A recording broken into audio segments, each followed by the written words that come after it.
Hello, welcome to a conversation with Elastic about some of the really cool capabilities we're putting together for accelerating analysts here with, surprise, surprise, the buzzword you'll hear a lot of, but hopefully you'll see some real content on it today of AI. Today we'll be focused on how we're putting AI capabilities directly into our security analytics product to really extend and accelerate what analysts do every day.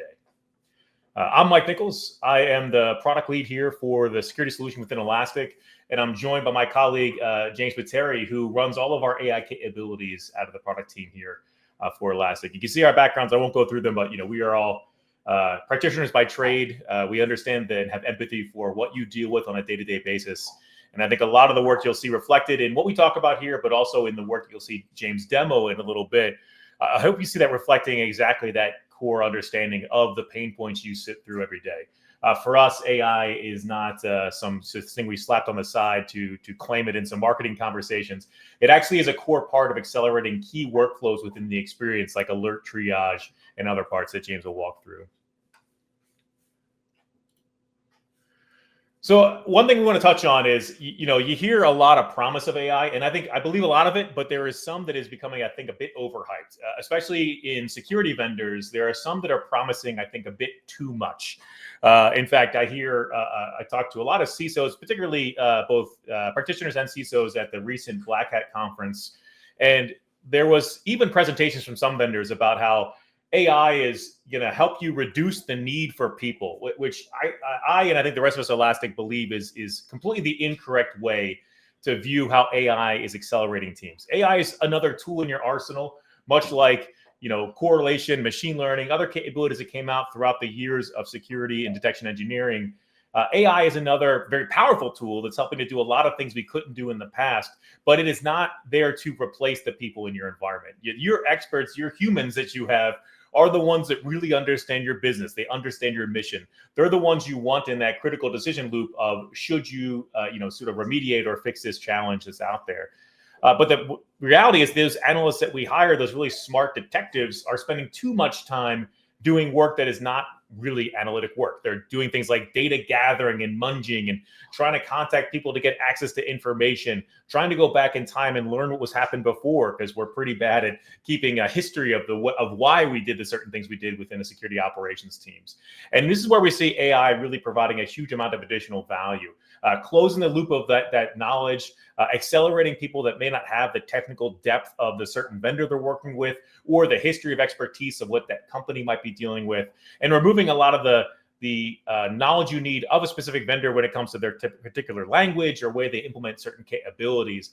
It allows you to continue to be an expert on your business and your mission, focus on what adversaries are targeting you, what those tactics, techniques, and procedures are, and how to recognize them when you see different events within your environment, but not become a vendor expert. Really, we see the future of AI is the analysts and the AI working together to accelerate, not replacing people within an organization.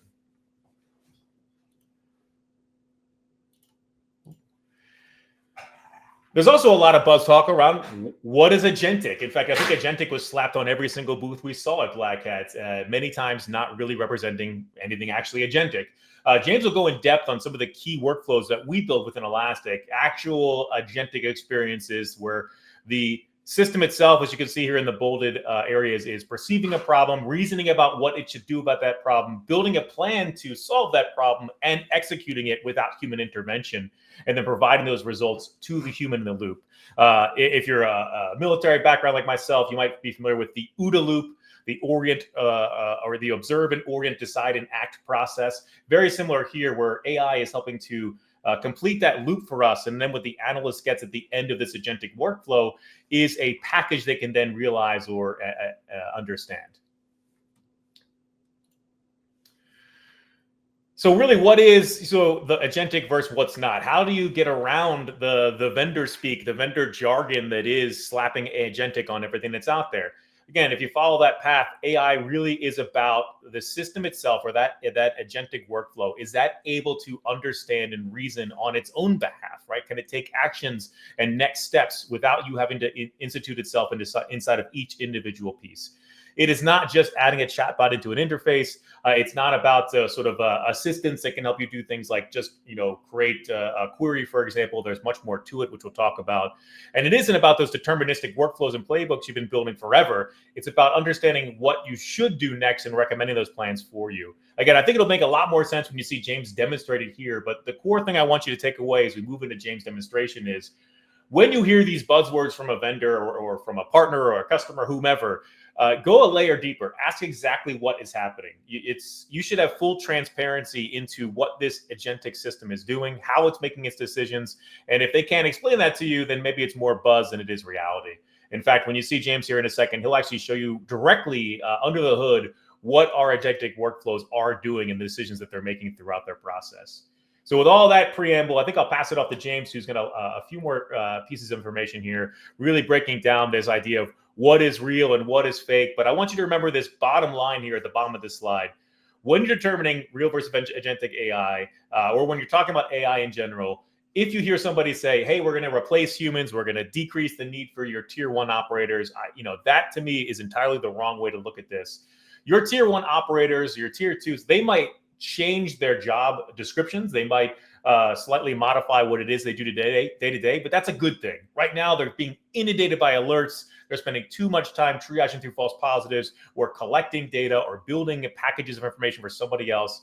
You're going to have your teams be able to make more analytic decisions, react faster, and find threats, and hopefully reduce those attack surfaces quicker than they ever could before, with the addition of the help of AI, not the replacement with AI. James, you want to take it away? Yeah, thanks, Mike, and thanks everyone again for joining us today. So I wanted to kick things off with a really good example of one of the agentic mechanisms we built right into Elastic Security. And this is all around query generation. When we say query generation, it means, hey, we always wanted to go on a mission where we can leverage large language models and AI to help users go from an idea they have in their head that perhaps they want to hunt for or they want to build a detection for, to actually building that out for them. Now, this is a fairly complex procedure. It's not as simple as asking a large language model to build a query for you. If you want to do it right, there's various steps that should be taken, just as we humans create detections, the steps we go through when we do this stuff. So what you're seeing on my screen right now is a representation of the underlying agent for query generation.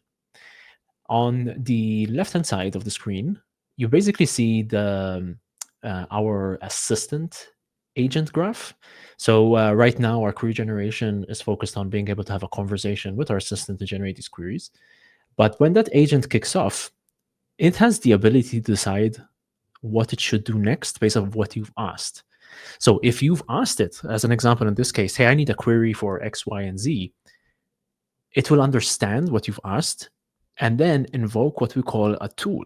And a tool is basically going to kick off the process of being able to generate queries. Now, that tool can have access to its own agents and sub-agents, which is represented by the graph that you're seeing in the middle of the screen. And you can see how they're boxed in there. Basically, each different box represents a different layer of agents, because agents can have sub-agents, they can have sub-sub-agents, and it's kind of what we're dealing with here. You'll also see how this might look like if you're used to building like drag and drop automation workflows, this might look very similar. But the core difference is pretty much everything here is optional. So when an agent decides what it should be doing next, it has the ability to select what path it wants to go down, depending on what it should do next. So you see a lot of steps here, like get index patterns, for example, where it needs to potentially look at the data that you have in your environment to understand how it can build these queries. The same thing with the fields and understanding the actual nitty-gritty of that data set. And then there's a full validation loop that happens, and it can do that recursively depending on how deep it needs to go. So this is when we build out these agentic flows, they're represented with these graphs, which is really helpful to understand kind of all the possibilities of what they could do. And that's really important, the possibilities of what they can do. It's not something that's hard-coded, right? And even just going back to the chart on the left, when you ask something to the assistant, it has other agents it can call. So it becomes a really fascinating kind of the level of depth it can go into. Before I share my screen, you see a QR code here as well. Feel free to scan that. Basically, it's going to take you to a trace, which I'm about to show on my screen. And that trace is the actual underlying what happened when this agent ran. So I'm going to show you my screen to show you kind of the output here. Let's go ahead and do that right now. Okay, and we'll just bring that up. Perfect. All right. So this is kind of a question I asked a few days ago to kind of demonstrate this query generation capability. There's also one additional step that I added here. So I wanted to try and give this agent a specific task for query generation. In my situation, what I had was I had this particular intelligence report. I was looking into Black Hat ransomware, which has been kind of all the rage again these days. I found a really nice report on it from, I believe it was Security Scorecard, and I really liked how they described what was happening. And I loaded it up into our assistant here as what we call knowledge, because one of the things we're able to do at Elastic with our AI features is we're able to complement and supplement what these models know with whatever bit of data that you'd like, including something like intelligence reports. So what I then did was I asked the assistant, look, based off of this report that I provided, I'd like you to generate an ESQL query that will allow me to search for all the highlighted behavior within that report. And it's important that you highlight the key stages of what the executable does, what the ransomware does, and then I'd like it commented out. So you can see here I gave quite a bit of instructions in terms of what to do. And thankfully, because of the agent that is available under the hood to do this, it was not only able to reference that report accordingly, but build out this really nice, sophisticated query for me. And you can see here, this isn't, it didn't just grab generic indicators from that report. It actually looked for specific behaviors. It created certain case statements for me and laid it out all really nice and neat for me as well. It even created this evaluation where it combines all of the signals that might have been picked up and creates a score for me. And everything is nicely commented out for me to understand. I can, of course, run this query if I'd like. So you can see here, I previously clicked this button, which is the ability to run this in what we call our timeline, and it ran it for me here. And I do have results because I did execute that ransomware a while back. What's also important is not only did it put the query together for me, but as we saw on our graph previously, that agent has access to a validation loop. So it looks at all my data, understands what it would need to actually query for this kind of behavior based off that report. And then it goes through a pass of validating the syntax of the query just to make sure it didn't mess anything up. And then to ensure that it can actually run against my cluster, my environment here, my Elastic system. That is very important because the last thing we want to do here is give you a query that won't run, right? Like then, yes, it might be helpful as a starting point, but guaranteeing that it could run because we checked your environment is the whole point here. That agent perceived that it's something it needs to do. It should validate the query. It gave it to me and validated it for me, which is awesome. Another thing I'd point out here is, I did ask it to reference the report, right? And I need to ensure that it did.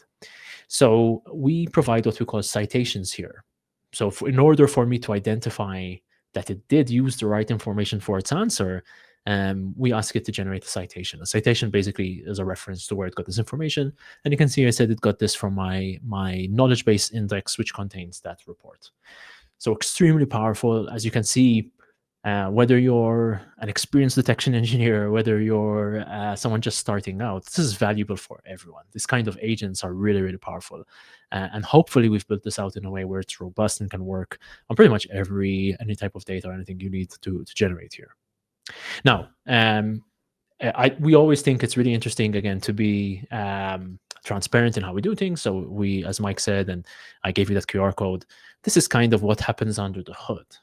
So if you haven't seen kind of an agent perform in real time, it's pretty fascinating, like the steps that are taken. And you can see here it all starts with our assistant graph. So what you're seeing here right now is a trace from a tool called Langsmith. Langsmith is the observability tool we have based off the fact that we're using something called LangGraph, which is a really awesome agent orchestrator architecture that we have under the hood. So if you're not familiar with it, highly recommend you check it out. But with this tool, with Langsmith, we're able to see exactly what happened when that graph and agent executed. So let's see here, it does a few things, and then the assistant agent kicks off. It gets the first request to the model. The model identifies, thanks to the agent, what kind of tools it has access to. Based off of the first thing I asked it, if you remember, it said, hey, I need to reference that report. So the agent identified that the first thing it should be doing here is taking a look at that specific report. So that's pretty cool. And in the background, the way we're able to do this, by the way, in Elastic, is because we're built on top of what we call the Search AI platform. The Search AI platform allows us to leverage a technique called retrieval augmented generation, which is a really smart way of searching in natural language to vast amounts of textual data. And things like reports are perfect for that. So it applies that concept of retrieval augmented generation. You can see it's grabbed from the report all the relevant bits of information that it needs. And then based off of that, the agent identified, now it's time for me to call the generate ESQL tool. ESQL is our query language that we asked it to generate. And you can see, and then it kicked off a subgraph, right? It kicked off another graph based on what that tool has access to. And you can see here how it goes through every single step. It identifies the index patterns. Based off of that, it was able to identify, look, these are the index patterns within the environment that I have here. And it goes ahead and shortlists 3 index patterns that might be relevant here. And it identified I have some endpoint events, I have some system logs, perhaps some stuff from Elastic Agent. Once it did that, it identified, okay, let's take a look at the fields that are available, and goes ahead, takes a look at all the fields that are available within that in those indices, and then identifies, okay, based off of that, let's go ahead and start to put things together. And you can see how there's also a really nice example where when it started to look through these indices and it goes through that, like, hey, look, this particular Elastic Agent index, it doesn't actually have the required fields for my query. So it contains required fields for query false. So it tries again, it goes through the next index. In this case, it would log system, and this one does have the required fields, so that's great. And it keeps doing that for all those 3 index patterns it identified. And then there's obviously the other steps here for validation, right? It goes through, runs, if you're familiar with the concept of like an AST parser, it does that to validate the syntax. And then it also validates that it can run against the environment. You'll also see that everything is tracked, right? So if there was an error or something like that, it keeps going and tracking its behavior. And that is literally the whole concept of what an agent is supposed to do, right? Validate, see if it has all the context it needs, tries to do something else, and has the ability to do all of this in this particular situation, which is really powerful. And the last thing the user sees, of course, is the end result when ultimately the agent does all its thing, and we can see the ultimate output here, which is the provided query. So that's great. Like, we had this really sophisticated agent architecture that ran all these steps here. We're able to see every decision it took and give the user the final output. So in full transparency, we always like sharing this just to let people know how we've structured the stuff. Really powerful to be able to even just get this level of insight. So that's just one of the agents that we have. Of course, from the assistant side, depending on what you ask, it has other agents it can invoke. Again, things like the knowledge retrieval and combining different knowledge tools or different searches that it has to run to get the answer. So there's a bunch of combinations there. But there are a few others. So another one which we've been working on for a while and our customers love and use is something we call Attack Discovery. Attack Discovery is an agent specifically designed to look at vast amounts of alerts and try and identify if there are any actual attacks within them. And what we mean by that is we're typically very used to dealing with a screen like this, where we log into our security tool of choice, we go to however that tool represents the alerts, and we start to go through them one by one, which is a very time-consuming process, right? And it requires a certain amount of knowledge about the systems you're investigating and also about the tool you're using. So what we wanted to do is build an agent and leverage large language models and the power of our platform to be able to do at least the first pass of triage for you. Let's build an agent that can go through all these alerts and identify, are there any actual attacks happening here or not, perhaps, which on a good day, that would be great, right, if there are no attacks. And you'll notice in this case, it's not conversational. So I just filter for a specific set of results here. In this case, we built a whole UI for that agent can do its thing and then represents its results accordingly. You can see it's kind of very typical to how, as a security analyst, we're used to working. So everything's laid out for us. In this case, when the attack discovery agent ran, it found 2 attacks at that time. And this one here, as an example, it found the macro to exfiltration attack chain. It highlighted all the tactics for me. As the agent is able to reference the MITRE ATT&CK framework, highlights the entities involved. You can see it happened on this host with this user. I can click on these entities, of course, get more information. But more importantly, what the agent was able to do in this case is give me a really in-depth summary and chronological order of events in this detail section here of exactly what happened. How did this attack happen? What even type of attack was it? And if you read through this, you'll understand that, oh, this is absolutely something I would have wanted to know about, and it put it together in a way that anyone can understand. And as Mike was introducing earlier, that's our whole goal here, right? We're not here to replace the human from having to do this necessarily. It's let's do the hard part of the job. Let's do the part which is really time consuming and can be really tedious and mundane. And then let the human pick it up from here and take it from here, right? And that's really, really powerful. Like just having these agents live side by side with the humans in the loop here. Now, of course, attack discovery did a phenomenal job for us here, outlined this attack. I can obviously also inspect the alerts which contributed to it. There's a lot we allow you to do within this particular interface. But what I wanted to highlight as a last demonstration here is how this all starts to come together, right? So, we have attack discovery as an agent finding attacks. We briefly talked about our assistant in terms of like the query generation. But when you have an agent which can follow up from the context of a previous agent, that's really powerful. So let's say, for example, okay, this attack discovery here did its thing, ran its agent framework, found these attacks. What now can I leverage to follow up, right? How can I actually take this to the next level within my investigation? So of course you can do some things like create cases, and by the way, attack discovery can run automatically and create cases for you if you let it. But let's say at the moment, I really want to leverage some of the agents we have to do some follow-up investigation and triage, right? And this is where it all again starts to come together. So we had this particular attack discovery found it for us. How do I know where to start remediating or what to even do? And typically what that would mean is I would probably have to follow some prescriptive guide that we have, like probably within especially bigger teams, you have very detailed standard operating procedures and stuff like that you should follow for certain types of attacks. The hard part with that, though, is finding out what the right procedure is for the type of alert or attack you're investigating. So we can put these agents to good use. We can actually ask them what we should be doing in this case. With that concept of knowledge that I was talking about before, we're able to do that. So in my case, our agent has access to all our playbooks, everything we should do depending on the type of attack we're investigating.